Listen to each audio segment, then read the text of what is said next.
What's up, guys? Josh here. Today this is a really topic that I just wanted to jump on instantly and just tell you how I feel about it. And it's a little bit different from basically just a car itself. It's something that's been going on very recently, and it's something that I really want to cover. So Tesla came out with the Yoke steering wheel. I know it sounds like egg yolk. It looks like a steering wheel from like a Formula One wheel and the Knight Rider's kit car. And it's also like a wheel that you would see, like on an airplane. You would steer the plane to go in a certain direction. But this wheel obviously stirs up a lot of controversy, and I really can say that too. I mean, as cool as this wheel looks, I don't ultimately think that it's designed properly for street use, and I'm going to get into it in a second.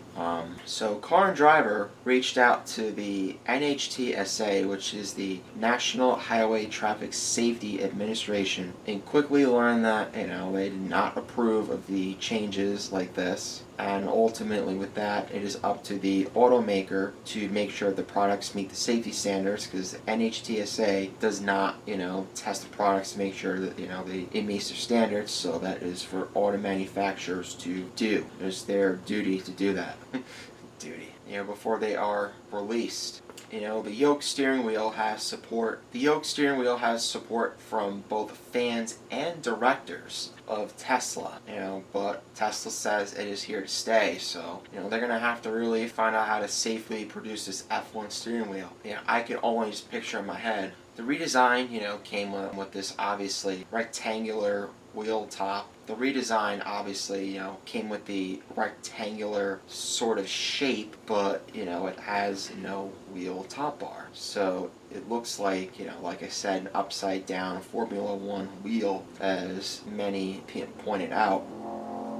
Somebody probably racing around where I live, so, pretty cool. Shout out to them,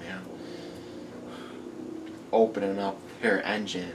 It is similar to the controls in the Knight Rider's kit meet. So Knight Rider is basically a show where a guy named Michael Knight would, go on these adventures and basically to fight crime and criminals and things like that. I mean, personally, I've never seen it, but I've seen the intro so many times, throughout life. And if you saw this, the opening of the show, you would instantly know what it is. Unless you are a much younger person, who would not know about it, and also about, others being, pressured into crime, the government instructing people to help them out and, fight against crime. But anyway, it doesn't run anymore. The steering wheel is not so much about being cool, which, everyone, fans and directors of Tesla are, trying to make it out to be, because it is cool. The steering wheel is not about, being cool in this instance. It is ultimately about, comfort and even safety on the road. I could see something like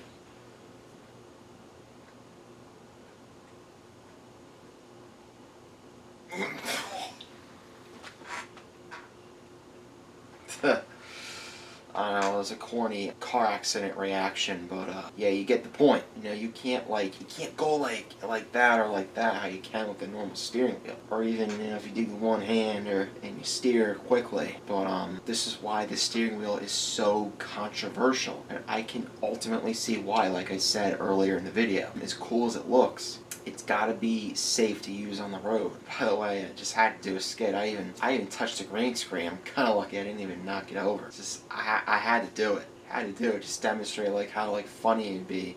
Demonstrate an instance in a funny way of how something could go wrong. Why this is so controversial. And you can't grab the top. You just you're trying to go to the grab the top, or you only steer so much like that, and you hit whatever you hit. You can't swerve to avoid an emergency. If somebody does anything to cut in front of you, or something big object just pops out in the road for no reason, you cannot do anything about it. I think you can do too much about it. But anyway, obviously about the controversy, when it was first announced in January of 2021, there are questions about whether this steering wheel was legal, and turns out it kind of was, and it kind of wasn't. It basically was legal, but it didn't meet the standards. so to speak, but it wasn't approved. NTSA said it was reaching out to Tesla for more information about it, and the conversation must have satisfied the NHTSA investigators because car and driver went to them for an update about the safety of the steering wheel, and the rep responded with a sigh of relief, basically saying relief, through the email, which they said that car and driver, was not the first to reach out to them about the concern about the steering wheel. So I guess, others as well, probably Motor Trend, Road and Track, and all the others, or even other organizations are reaching out for the steering wheel. Anyway, the NHTSA said, quote for quote, that the NHTSA does not approve or test vehicles prior to their introduction. She told us, manufacturers are responsible for ensuring that their vehicles meet all NHTSA safety standards and must clarify the compliance of their vehicles. NHTSA standards do not prohibit non-circular steering controls, but manufacturers must ensure the steering control meets all requirements for occupant impact protection. Means that, the steering wheel, has to be available for 100% protection at any given time, no matter where you grab the steering wheel, whether it be 10 or 2, 12 o'clock, 7, 8 o'clock, wherever you grab the steering wheel. And a lot of us, just kind of drive with one hand, who really doesn't, who really does 10 and 2, unless you're taking a road test or something like that, or you're on a track or in Mexico or wherever. But yeah, so the steering wheel, as well as everything else, has to meet with the requirements to ensure the safety of everyone in and around the vehicle. Basically, put into simpler terms, if your steering wheel control won't impale, anyone in the vehicle, or the driver, the passenger, it won't hit them or whatever, pierce them in any way. I can't see a steering wheel having a needle. Be like, ow, the steering wheel stabbed me. Oh my god. Oh, I think I'm bleeding.